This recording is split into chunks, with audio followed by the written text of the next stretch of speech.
Hey, and welcome back. And excuse the slightly disheveled appearance. It's 5 a.m. here in France. Just got up. I've had my coffee because I've just been woken up by an email. Well, actually, a couple of hours ago now, from a viewer called Norman. Thanks, Norman. And what he has told me, I really need to share with you. So this video is going to be, I'm just calling it Spilling the Beans. And it's some new information on Project Azorian. So this is going to be very nerdy. If you're interested in CIA secret operations, watch on. And I'm just going to give you a bit of an introduction for people who don't know what I'm talking about, and then I'm going to tell you some pretty interesting new information. So in the 1960s, a Soviet ballistic submarine, let's just say it's not a nuclear submarine, it's a ballistic submarine, sank in the North Pacific. If you draw a line from the island chain of Hawaii up to the Kamchatka Peninsula, somewhere between the 2 points that I've indicated vaguely, a Soviet ballistic submarine, remind me, Gulf class? Okay, K129 sank. And how the West knew it sank was very interesting. The US had outfitted this sonar listening network called SOSUS, and it was used to track submarines and surface ships, and if they found something that was off-piste, off-track, they would send Navy boats out to see what was going on. Well, occasionally they would hear very odd sounds with this underwater listening network. And in 1968, they heard an implosion. Now, an implosion is the opposite of an explosion. And something imploding under the sea can only be a submarine that has exceeded its depth range and has been crushed by the pressure of the water. Okay, so using triangulation of the SOSUS system, they discovered that a Soviet nuclear ballistic missile submarine, which later was revealed as K129, had sank in the Pacific Ocean. Okay, right.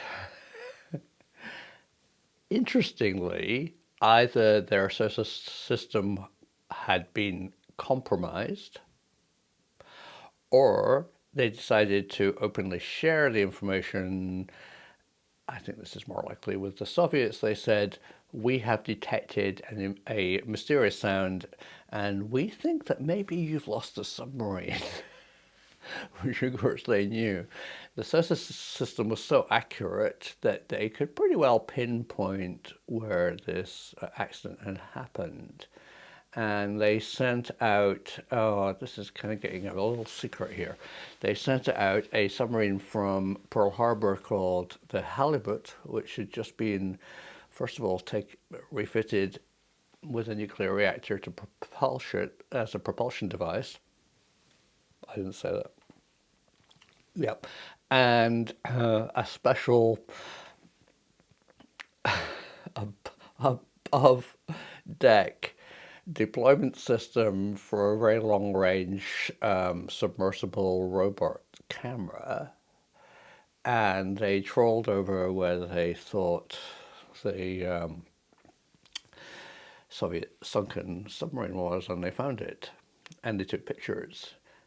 And they unfortunately found that it was, at the time they thought it was over 5,000 feet down, which is pretty deep.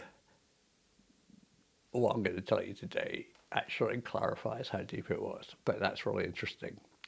All right, so I'm just going to keep prattling on here. So I get this email from this Norman character. Thank you, Norman. And he sends me a link to a talk. And this talk's great. It was done at a senior center in California by this guy called John. I won't say his surname. And he worked, well, his job was contracts manager. He did contracts between US government and large shipping and oil companies. He worked in the oil and gas company industry. And so the CIA put out came up with a plan. They devised the plan that wouldn't it be great to raise a submarine? Now, you have to understand that ever since the U-2 was shot down in the early 60s under the Eisenhower administration and Gary Powers, and the U-2 revealed a lot of overflight CIA spying secrets to the Soviets, for the Nixon administration to retrieve a Soviet ballistic nuclear submarine with launch codes and the technology used in the missiles would be a major coup d'etat. Coup, I should say, not coup d'etat, just a coup. And so full steam ahead to put together a project, and it was called the Zorion. And they put out tenders to who could raise the submarine, and the Howard Hughes Corporation came up with a plan because they were good at deep sea drilling. And so a US project, funded project, fronted by the Hughes Corporation, built this ship called the Glomar Explorer, which could potentially have enough lifting power to lift the sunken submarine. All right. Now I'm just going to have a bit of step back. That was your introduction if you didn't know the story. First of all, go and watch my film called K129 Project Azorian on YouTube. I'll put a link in the description, and that will give you my take on it. I have a personal story about it, and that's the thing that why I made the film now over a year ago. Most people who watched it missed the point of my film, and they just criticized little things that I got completely wrong because I was not there. But the big story for me about the Glomar Explorer was how they tricked members of the public into an undersea mining scheme, and that was the subject of my film. And the raising the submarine, I just got from public domain knowledge, and yeah, at the time I think I got a bit wrong. But today I can fill in the pieces. Now let me talk about about research. So when you have a story, imagine this screen here, and it's secret, you have jigsaw pieces. You have very clear but non-connected jigsaw pieces, and they show little bits of a picture. But the big picture, here's your screen, is invisible. So you have to try and work out what you're seeing from the big picture. And what I'm going to do today, what happened today is really interesting as a researcher, because what this guy, John, who worked on the project, he's first of all would not say anything that's classified. He only wanted to talk about the individual already released jigsaw pieces. He obviously knows the big picture, but he's good. He won't talk about it. But what he has done by talking from inside knowledge about the jigsaw pieces is that he's made the jigsaw pieces bigger. It's like you've got the clarification of the sharp picture of the jigsaw piece. Now the way that he talks about the bit that we already know reveals a fuzzy edge is now revealed, a bigger fuzzy edge to that picture, and then the next piece now has a fuzzy edge, and it's now all joining up. I mean, this is my background as a researcher. And so just by listening very carefully to his use of language, even sometimes, you can nah, hang on. So, so, all right, just let's me go for it. Let me describe some of the things that he said about Project Azorian. As again, if you know nothing about this, go and watch the film and then come back, and what I'm about to say now will make sense. If you are not interested, switch off. But no, don't switch off. So here's a classic one. The CIA revealed, and I think I said that in my original film, that they tried to raise the submarine, and as it was heavier than expected due to stickage in the mud and the weight, and possibly they didn't really allow for the water inside the submarine, and as they raised it, it broke and it dropped to the seabed, and they didn't really retrieve anything of interest. Not true. So this guy was asked in this lecture, said, did they raise the ballistic missiles? And he said, I can't tell you. Okay, that's fair enough. And then he went on to say this. This is just so revealing. He said, I don't know if he was actually on the Glomar Explorer when they were doing the lift, but he said somebody he knows very well, a friend, when he went inside the Soviet submarine, he said it smelt like a musty attic. Hang on, stop. I'm going, yeah? So somebody on the Glomar Explorer went inside the K129 in the Glomar Explorer and remembers how it smelled. That means they raised it. Yeah, they did. They definitely raised it. And I think they didn't raise it all. I think what happened, again, from listening to this, John, he said that some of it did break away, and that was turned into we didn't get it. That's not true. What he revealed, but not trying to tell you the full secret, was they raised the whole submarine. So imagine a submarine that has, let's say, the nose with the torpedo room. I'm oversimplifying it. The middle section, which is the control room, and the three ballistic missiles in the center section in a raised conning tower because they're long, and then the end section, which is, say, the propulsion device. In this case, I think it's a diesel submarine. And I think they raised it, and the middle section with the bit they really wanted, which was the missiles, did break away and fell back to the ocean bed. But they brought up the nose section with the torpedo room and the engine room, and sadly they revealed 6 bodies. He said 3 were identifiable with name tags, and 3 were body parts, which they didn't know the names of the sailors. And here's a bit of a personal story. I feel slightly embarrassed about saying this, and I'm going to be slightly candid, but the Howard Hughes and CIA released the film of reburying the 6 bodies at sea in the 1990s to the Soviet Union and to the press.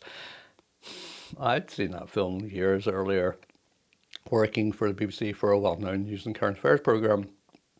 I'm not going to tell you why or who it was who had it, and I don't think we used it. I don't really remember using it. I remember seeing it and being told it was really secret, which it was. The reburying of the Soviet sailors at sea from the Glomar Explorer I saw in the 1980s before it was released to the Soviets. Just an aside. This John character also said that they sailed 200 miles away from the sunken wreck to bury the sailors. This kind of bits of information are really interesting. So, what else is new? Well, an amazing revelation. So, in 1974, when they did this Project Azorian, they obviously failed to get originally the missile section in the middle. So they went back, he said, and they brought it up. I think it's all come out now, basically. He said, yep, they went back. And I kind of slightly implied that they, in my film, that something that they were successful because the director of the CIA at the time, I forget his name, gave the conning tower or the control room ship's bell, K129, back to the Soviet Union, which was a bit like up yours. We got your bell. The bell was in the control room, so we got your missiles, mates. Excuse me. I think that was a bit of a sign.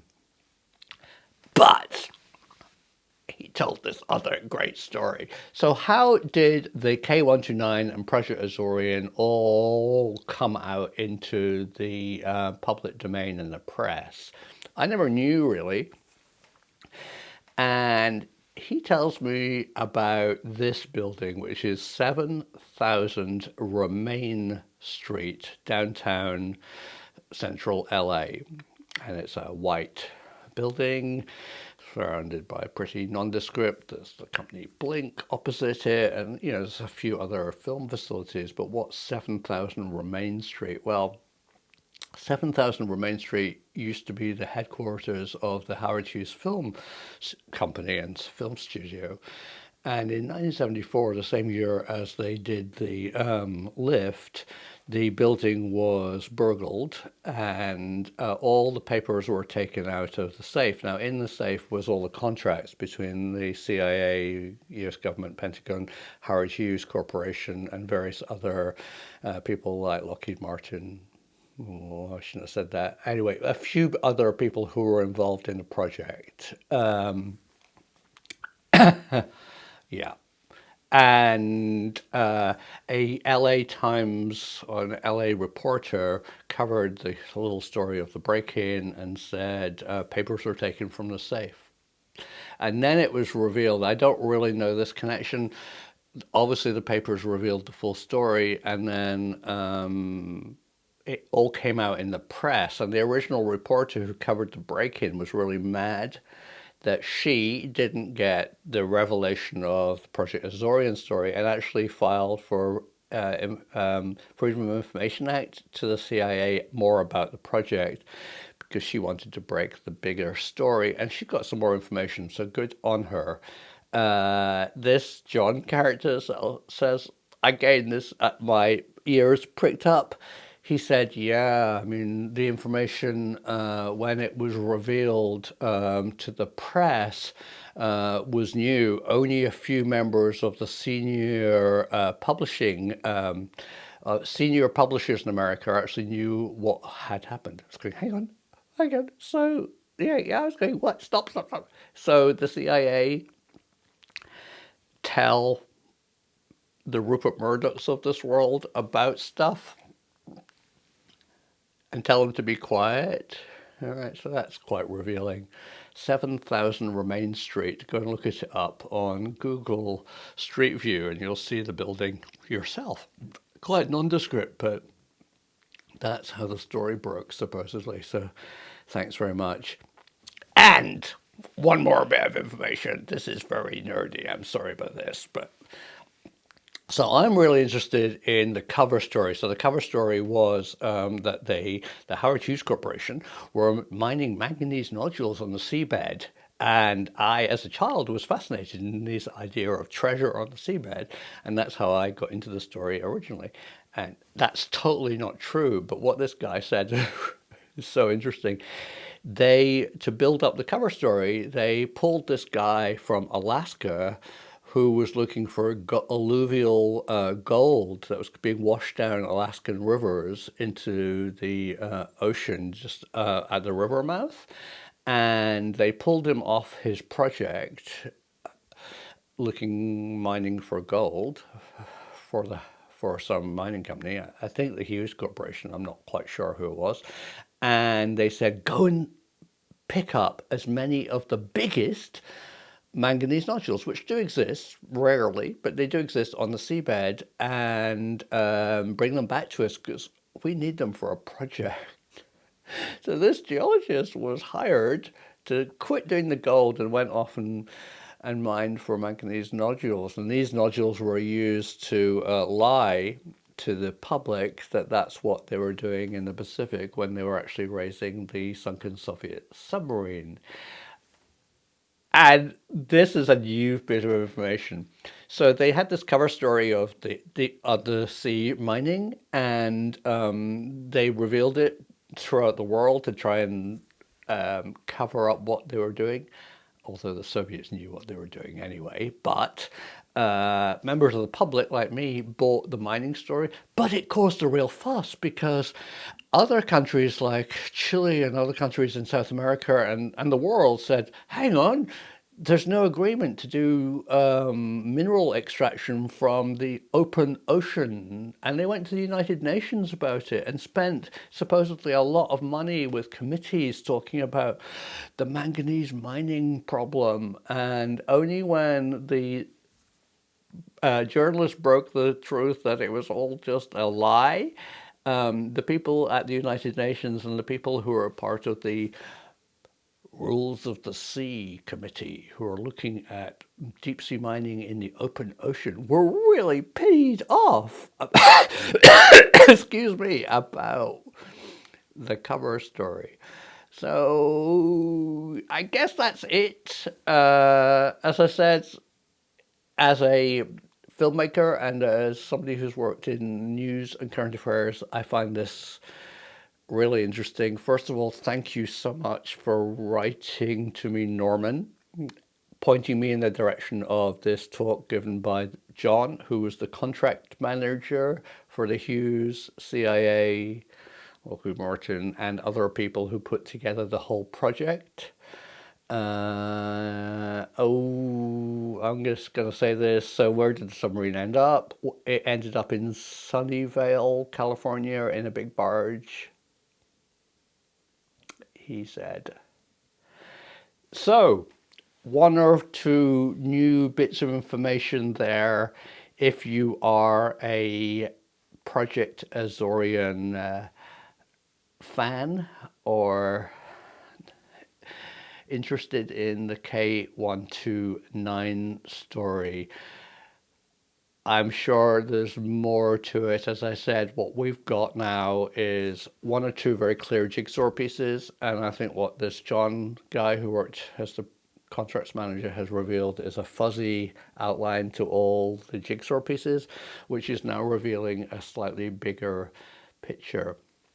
But thank you for writing to me, Professor Simon, and sharing information, and thank you for watching. If this was of any interest to you, let me know in the comments below, because the truth is out there.